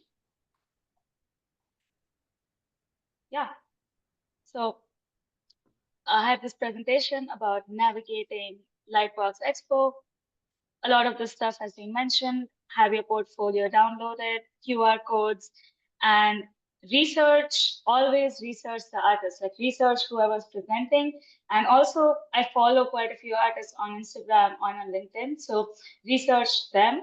You might see a lot of these artists working at different studios at Lightbox. So make sure that you know how people look, because there might be an artist you admire, you keep seeing their art all the time, but they might not have pictures of themselves up. So make sure you know how they look. So if you encounter them and you get the opportunity to talk to them, you know who they are and you know their work already. So keep track of that. And one thing that wasn't mentioned so far that I definitely want to tell you guys is that be careful about what you say about films at Lightbox. Like any films that you don't like, you don't have as positive of an opinion about. Be careful about voicing those opinions at the conference because you might meet people there who have worked on those films and you don't know what parts they worked on, you don't know what those negative opinions are going to bring up. So, because studios, as we all know, nothing is perfect. Every studio has their issues with production. Artists are treated a certain way during the production. So be very, very careful about this. And Toha has already mentioned the Lightbox Expo app. The panels get very, the rooms in Lightbox are very small and the panels get filled up very, very quickly from what I've heard. So have a plan A panel you want to really attend and then have a plan B, which is a close second priority, so that if it's full, you can sign up for that. I have a link to the portfolio review lottery. If Doha gives you this presentation, just click on that and you should go there. And join the Lightbox Expo Discord. That's also a good opportunity to meet people. They hold a lot of events in the Discord, which I have never attended, but I think they might be fun. But yeah, does anyone have any questions about the slide? Like this is just general info. Something quick that I want to mention, since you talked about how panels can fill up very quickly and stuff. Panel admission is on a ticketed basis in which like tickets are distributed 2 hours before the panel or event is like set to occur, with one ticket being given per person, so you can't like grab one and then grab one for your friend. Exactly. And once you get those tickets, plan to show up like 15 minutes in advance. So you're there when the doors open, or else your seat might be forfeit to someone who's like there before you. So yeah, once you have that ticket, as Doha said, once you get the ticket, you're good. You can enter the panel as long as you're there on time. So if you're there late, if you're even 5 minutes late, they'll give up your seat, like you're not going to get that seat. But the exact amount, like the exact time those tickets open up is 75 minutes before the panel. So keep in mind, you might not get the chance to attend panels back to back, because if you have 2 panels and then they overlap with each other or something like that, you might not get to handle that. And I think I have a question about do they hand out the tickets at the same place? So does Doha know the answer? Because I had no idea. I'll have to go there and see. From what I saw, they most likely hand out tickets where the panel is most likely set to occur. It'll say on the itinerary like where in the convention center it'll be happening. So worst case scenario, you can probably ask some staff members that are in that building, like where you can acquire those tickets. And if I find out, I will tell you, because I'm also on the Firefly group for LightBox Expo. I'm on group that like kind of manages stuff. So I can just ask in that Discord and let you guys know where the tickets will be handed out. I'll just send Toha an email or something and she will tell you. But yeah, it'll be handed out somewhere. Be there in time. Those tickets go very quickly. Lightbox is very, very crowded and very small groups. So, keep that in mind. the only way you can attend the panel is getting the ticket in person. Like, there's no way to sign up online or anything on the app. No, there's no. Oh, okay. It's all Just it's checking. all in person. Yeah. It's all 100% in person. So be there. Go with like maybe split up. Like since there's a lot of you, maybe don't all try to go for the same panels because you might not all get tickets. So just if there's 2 or 3 panels, split up, share notes. That's a good idea. Since all of you, you guys are around 15 or 20 of you, so definitely share notes. Go to different panels. Because even in the ones that I'm sharing, there's a lot of overlap. So there might be 3 panels happening at the same time that are all good that you might want to attend, but you can't attend all of them. So, so yeah, these are some recommendations from the Artist Alley that I'll just quickly talk about why I recommended them for some highlights. So this one, the first one, he is an artist who's probably worked on something you watched. Like he's a production designer, and I think right now in his portfolio, he doesn't have much of his production design work, but he has worked on every single, like so many Disney movies that he watched as kids, Zootopia, then there's a bunch of movies that he's worked on. So I would definitely, yeah, he has some of them over here. So definitely check out his booth and see what he's doing. Really cool artist. I would, even Andrea has also worked on several movies and as a sculpture artist, so definitely check out his work as well. A lot of the other artists are just artists that I like, and keep in mind that this is all my personal preference of like artists that I like. Definitely, if you can meet Chris Sanders, his booth might be crowded, but he directed Lilo and Stitch and The Wild Robot. Yeah, go ahead. The screen is black. I don't know if that's like just me or everybody. It is. I don't know. Can people see my screen? I see the screen. Yeah. Okay. I think it might be your internet. Oh, Doha disappeared. Okay, I'm back. No, she's back. Yeah. My Zoom crashed as soon as I said that.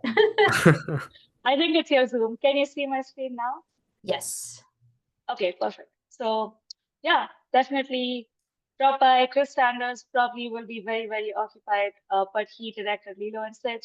This is an amazing movie. The Wild Robot, if you haven't seen it yet. Both really nice movies, and he's also worked on a lot of other stuff. So check him out. These are some other artists that I like. If you are doing 3D and if you're texturing or doing something in Substance Painter, I probably suggested Jay Hill's YouTube channel. He's an artist in games, and he has like really, really useful tutorials on YouTube. So if you like games, if you like character modeling, check out Jay Hill. And yeah, another bunch of artists that I like. Laura Price has worked on the series, and she also has a YouTube channel which she posts about working in animation, about her experience being a background artist. So she's a background artist in 2D animation. So check her booth out. I think all of these people, like a lot of them are really nice people as well. Like even Ben Eblin, he also does stuff on Instagram where every week he does like a live stream of him drawing. He has some amazing tips on his Instagram channel and maybe on his website as well. So check him out. If you're a 2D artist, if you're a 3D artist, no matter what you do, Ben Eblin has some really, really great tips. So yeah, other artists I like. Nathan Fox, also very famous. He wrote that really famous book about lighting. So maybe you should check him out as well. These are, I think, Met Park works at Disney. These are all just artists I like. They also work at DreamWorks, all of those animation studios. They're mostly character designers and concept artists, that sort of stuff. You guys should have heard of Proco. If you've not, you should check out his YouTube channel. So Proco is a YouTube channel, anatomy, anything, all that stuff. I think him, like the guy who runs Proco, Stan Prokopanko, he has his own booth, which is another booth for some reason. So go to the Lightbox website, check it out. He's also a really fun guy from his YouTube. And finally, I'm going to talk about, I haven't highlighted studios in this because those will be places you'll be visiting anyway. Like you might go to the DreamWorks booth, you might go to other studio booths, but I highlighted Studio Flimpo because they are a student studio. Like they were SVA graduates, and after graduating from SVA, they were also, like you guys, looking for jobs in animation. And that's obviously challenging. And these artists decided to form their own studio called Studio Flimpo, where they're working on their own 2D animated movie, I want to say. I'm not sure if it's a series or a movie, but they have their own studio in New York. They're working on their own. I think they have freelance clients to work for. But yeah, definitely check out Studio Flimpo over here. So this is the artist salary stuff. Are there any questions? Anything you want to say, Doha? If you weren't going to highlight Studio Flimpo, I was going to.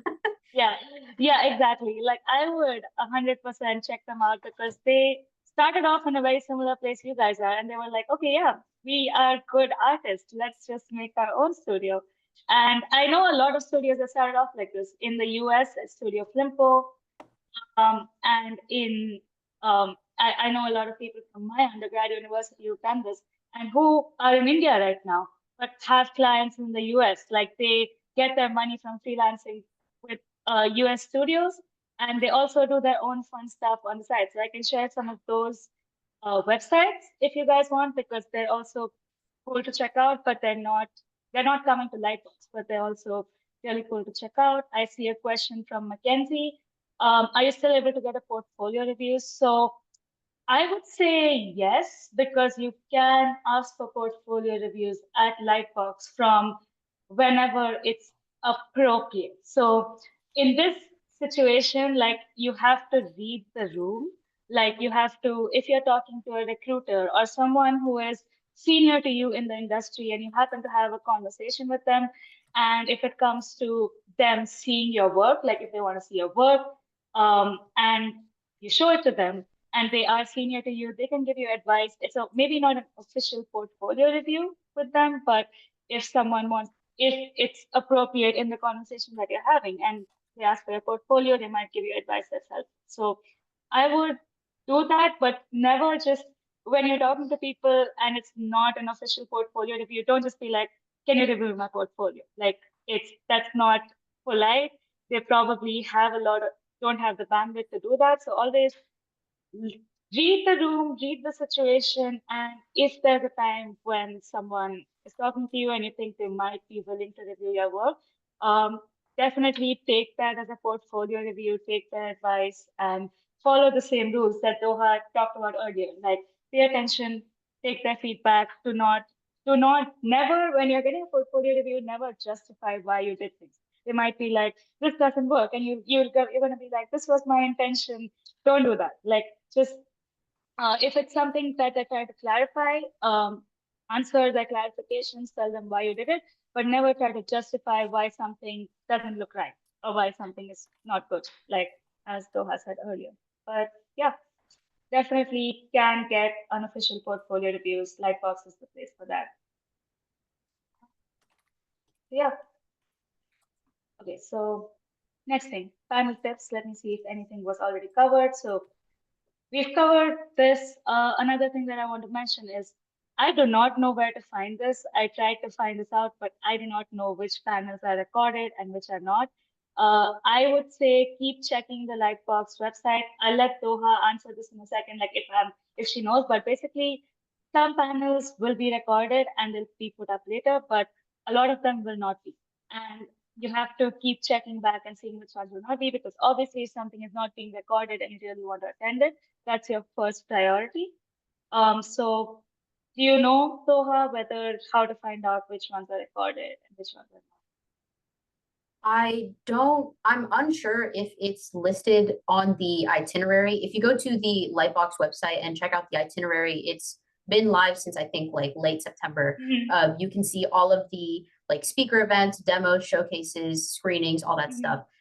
If it's not denoted whether or not it's recorded, I would probably just still prioritize what you think would be the best for you to go to live in the case that something is not going to be recorded. There are previous examples, like if there are separate sections of the website dedicated to previous years of Lightbox, like 2023, 2022, as well as the Lightbox YouTube channel, like Professor Shenoy mentioned, that you can go and check out and see like generally what panels and events that Lightbox does tend to record and put up on their socials, just so like you can get like a general vibe. Yeah, for sure. But I think they mentioned, so from previous years, I attended Lightbox online one year when it was COVID, and they did mention which panels wouldn't be recorded. So maybe they'll mention that closer to the date is what I'm guessing, that they might mention on a panel or in the description that it's not being recorded. So just keep an eye on that, because obviously in that situation, that's the one that you want to attend, like if it's not going to be recorded. But also always prioritize your favorite ones, because even if something is being recorded, technical issues happen. So it might not get recorded. There are issues that could occur in these situations. So always prioritize your first priority. And we talked about networking earlier, and something that you can do to easily network with people is join the draw along. So they have like group drawing sessions with some artist who's running them, and they just have them outside at the convention center. Look at the itinerary. You'll see, I think I mentioned one or two in the panels that I highlight. But yeah, this is a great way to network, because you're just a bunch of people trying together, and that's a nice smaller group that you can interact with. This is definitely useful. We've talked about tickets. And also this is something, so there are some artists, because I follow quite a few of the artists that I'm going to talk about, but they are very open with their info on social media. So something that they might be talking about at Lightbox might already be something they share on social media. So I would suggest just if there are panels you're attending, look up every person who's talking on that panel and see if the info they're going to talk about is already on social media. Because then if you have two panels overlapping, you can just skip the one with the artist who shares their stuff already and go to the one which they are not as active on social media. So this is just tips on how to maximize Lightbox, because you won't be able to attend everything you want to. So it's just tips on how to maximize that. And yeah, I was telling this to whoever was in my thesis class, whoever was standing next to me at that moment, but I would suggest against attending recruiter panels by companies, because they do those online all the time, and you're not going to get to talk to you're not going to like, it depends on the recruiting panel. I know DreamWorks always does theirs online, and I think it's pretty much the same thing that they talk about. So I would, rather than if the panel is at a time where you don't have anything else happening, then attend it. But if it's at a time where it's overlapping with something else, I would choose another one over this, because if you want to get yourself noticed, get to talk to the recruiters, I would suggest looking them up, seeing what they've done, seeing if they have other panels online, and then going and talking to them at their booths. So yeah, as I said, like if you want to attend it, if it's something that doesn't overlap with other stuff, then yes, Rihanna has put in the chat the Disney. Oh, is this a Disney link? I'm assuming. An online panel. Yeah, that's exactly what I was saying. Like they do a lot of this online. So don't attend it when you're going to Lightbox. Listen to, follow this link that Rihanna sent and go to that one instead. Yeah. Then after this, does anyone have any other questions about this section? We're all good. I'll move on. I'll move on to the recommendation. So yeah, let me just talk about. So this is again my personal preference. Like I would still look through the list, see what you like, but this is I chose these based on artists who are in this and like basically um, something that might interest a bunch of people. Since I know a lot of you who are going to Lightbox, I don't know all of you, but I know quite a few of you.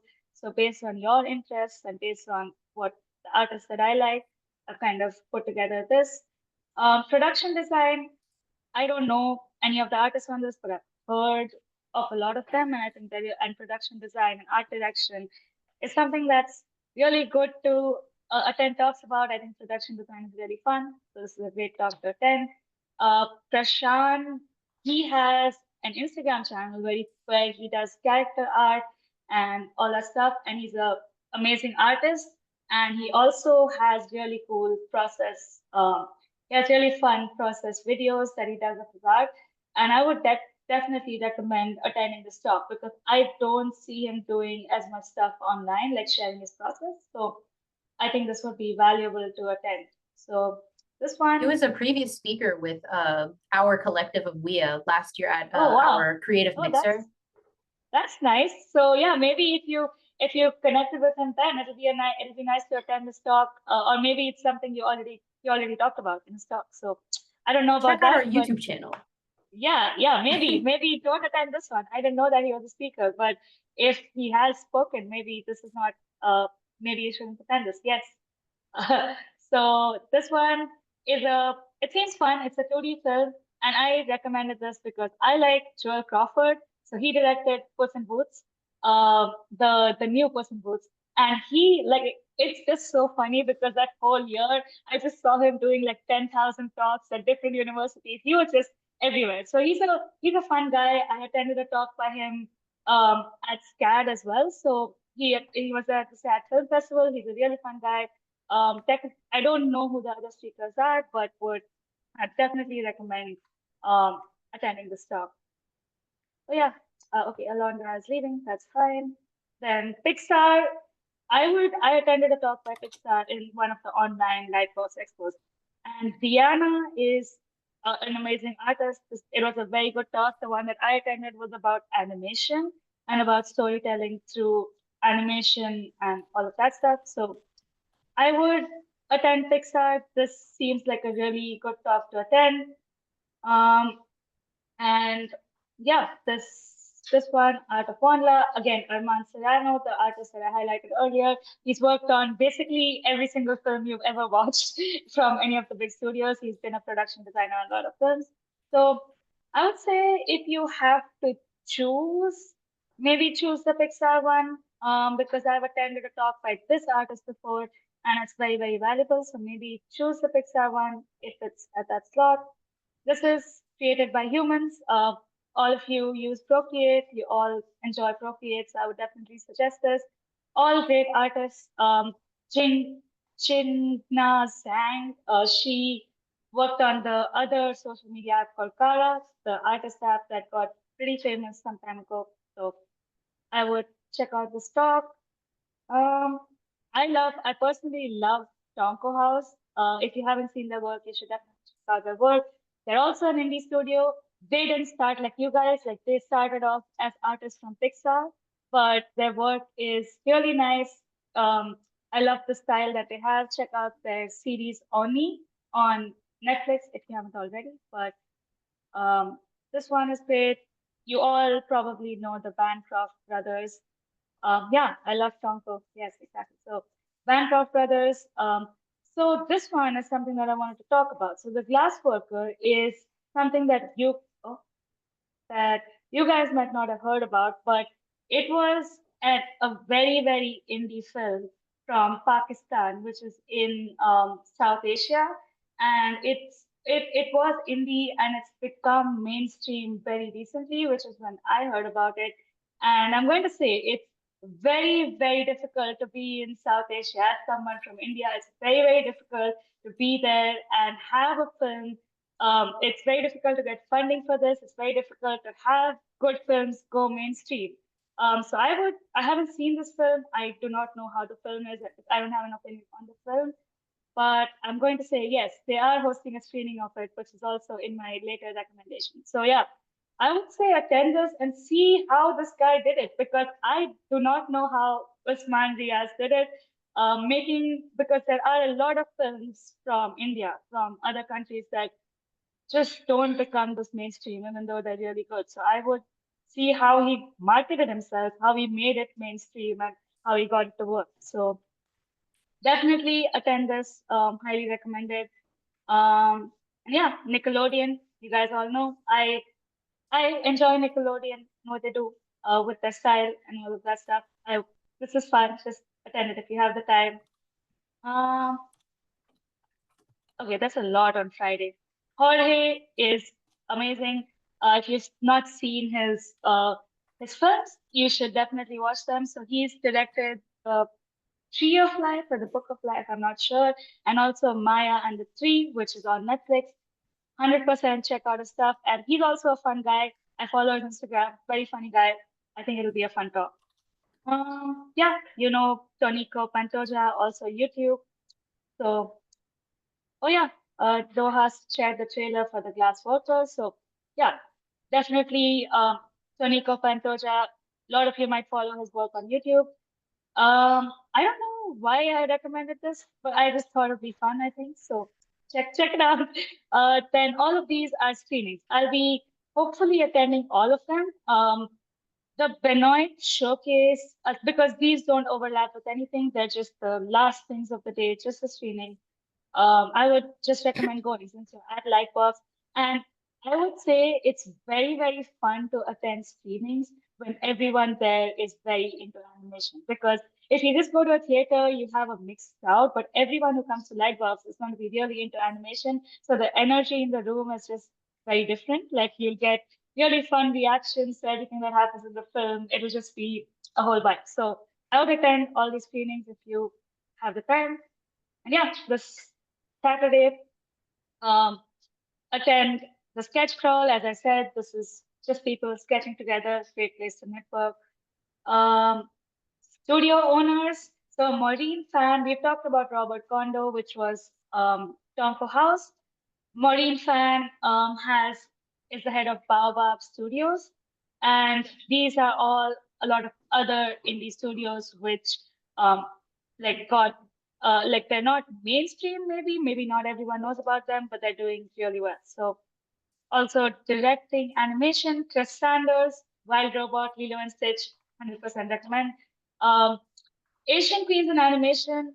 So it might sound like, oh yeah, I'm not Asian, I don't want to attend Asian Queens in animation, but they talk about navigating the industry. So their talk is about, as you know, currently it's all layoffs, all of that stuff is happening right now. But in general, the animation industry is a gig-based industry. Like if you're working at a studio, you're most likely hired for that project, which usually animation projects are like 5 years long. So you might be there for the whole 4 or 5 years, or you might just be hired for a year, but quite often you're hired project-based. So all of these people, I know some of them, so they're all going to talk about animation, the industry, how to navigate those layoffs, how to get work when you're not laid off, like when your project gets over and you have to find a new one, like how to navigate all of that. Highly recommend this talk, Building Dinosaurs. I don't know if I've attended a talk by these two people earlier. It was very, very good, very technical, and they cover a lot of your stuff which you might not want to listen to when you're in this Lightbox convention, but it's very fun, very technical talk. So if you have the time on this story masterclass, this is just, this standards again, which is why I recommended this Wild Robot. And yeah, Concept Art Awards. This is also not going to coincide with anything else because it's in the evening. So I would attend this just for the heck of it because it's there. You're at Lightbox and it'll be fun. Does anyone have any questions about any of this so far? we'll just move on to Sunday and then we'll be done. No questions? Okay. So, oh, sorry. Yeah, so Sunday, I think my main recommendations are mostly on Friday because Saturday and Sunday I have smaller stuff. I think it's just 2 pages. So yeah, this one, a lot of cool artists, definitely attend. The art of video games, so I would attend this one just because Loish. So Loish is an artist. She also, I mean, a lot of you have probably heard of Loish online. So she has a very big online presence. She has her own books, but she also works in games. So a lot of the artists who are coming to Lightbox have their own books. Like one of the artists I mentioned earlier in my artist study recommendations, Devon L. Gertz. She works in animation as a background artist, but she also writes her own books, illustrates other people's books. So definitely attend this stuff because they might also talk about their other work and how they started their own business along with working in animation. This one just seemed fun. The making of Win or Lose. It's Pixar's first animation series. State of the industry, very important to know. You guys are going to be trying to get into the industry now. So I don't know these people. I think I recommended this because the description seemed interesting. But yeah, check out the state of the industry. Yeah, navigating your career, internships, apprentices, which is what you guys will be doing soon. Definitely check that out. Arcane. Arcane is great. So yeah, that's why I suggested this. And I enjoy Make's work, so you might not have heard of Make as much because they're more of a commercial studio. Not really, they don't make films, they make advertisements. But I really enjoy the stuff that they do. And I think the artists that work there are really cool. They also have a lot of student programs that they run quite often. So I would check out stuff that Make does. But yeah, that's all I have. Just wanted to give you some suggestions. Roha will share this in your Discord, I'm assuming. So, and somehow I have also linked the artists here. I don't know how I did that. That was not on purpose, but it is useful if you want to check out Thank the you so much. artists. Somehow they are linked. I might have done a copy pasting the artists. So yeah, just click on that if you want to see more about them. Round of applause for Professor Shenoy. Thank you so much. The linking is crazy. Yeah, How do you have thank you so time much. for I that? appreciate it. I did not link. So I didn't link the artist. Like I just copied this from the Lightbox channel and somehow the link carried over.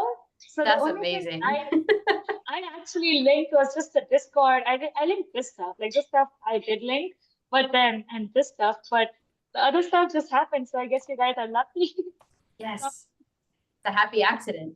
Yes. You're still so detailed with everything else. Thank you. Yeah. So these are my recommendations. You guys should still check out the whole schedule. These are just things that I like. When you check out the Lightbox schedule, there are like filters and stuff for like what building or room things are going to be in topics. Like if you're interested in biz dev, illustration, film, games, whatever, as well as skill levels. So intended skill levels for different like demos or panels, like for beginner, intermediate, and advanced. So if you're interested in that, you can, you know, at least make your search easier instead of having to scroll through every single little thing. Yeah, for sure. And click on this link. This link is very important. Do it right now. You might get lucky and get a portfolio review in the lottery. So do that immediately. Yeah. Any questions? Anything else? Otherwise, it's been a long time. It's been 2 hours. We shall leave. Yeah. I will leave if there are no more questions. We have like a little bit left in the presentation that we're just gonna like wrap up quickly, but thank you to everyone who's like stayed thus far. And thank you so much again, Professor Shenoy, for like sharing all these resources and tips and tricks. Yeah, thank you a lot. Yeah, thank you so much. Yeah, enjoy guys. I'll see you guys there mostly. I will be there on all 3 days. So yes, see you. We'll see you there. Thank you. Tomorrow. Yeah, see you tomorrow for some of you. I'll bring business cards. So if you're in my class, just I'll show you the business. Yeah. Have a good night. Right. Thank Have a you. good night. All right, let me get my screen to share again. Third time's the charm. All right, can y'all see this? Yes. Yep. Yeah, I see it. Awesome. All right, so for the people attending Lightbox with WIA, we have created a Life 360 group to coordinate safety check-ins and just keeping track of where everybody is, making sure everyone's good. There's like ways that you can have like, if you're having like an emergency, you can click SOS, everybody's going to get a notification. It'll allow us to organize way quicker than if we just had a giant group chat or something. So using this code, you'll be able to join our circle, make sure like the name matches the one that's on the slide. This code will be active for 2 days. That's like something I couldn't really change. So if you're not able to join in time, definitely contact an officer and we'll let you in. Can I join even if I'm not going like through y'all? Like I'm just Yeah, of course. Anybody who is attending like with us, whether like you were funded or if you're just like wanting to, you know, like kind of chill with us sometimes, or just have like a group of people that you can kind of fall back on in case something happens. okay, cool. This isn't like us having like a field trip or whatever where like we all need to like travel as like a huge group or something like that. Quick question. Where do I put in the link to join the circle? So when you open Life 360, at the top of your app should be like a drop-down menu. Yes. You'll be able to click join a circle. It'll be the rightmost button when you open that menu. Okay. Thank you. No problem. Wait, I see someone also has a little cat profile picture like me. That's Thank you, me. Kessa. Yes. You and I were like this. Yeah, I think it says, shut the fuck up, it's corn time. And he's munching on corn. Mine is licking a little lollipop. Oh, we're both eating. Yes, we're both hungry little guys. Yes. Yes. So make sure you guys join this. If you have like any issues or something like that, you can use the Lightbox server. Basically, like all you guys are in it already. So just like send us a message. Like if you're having like personal issues, you can just contact an officer privately. You know how it goes. And thank you. Woo! We did it. We made it through. Does anybody have any like final questions that they want to like share with a group, or are we good?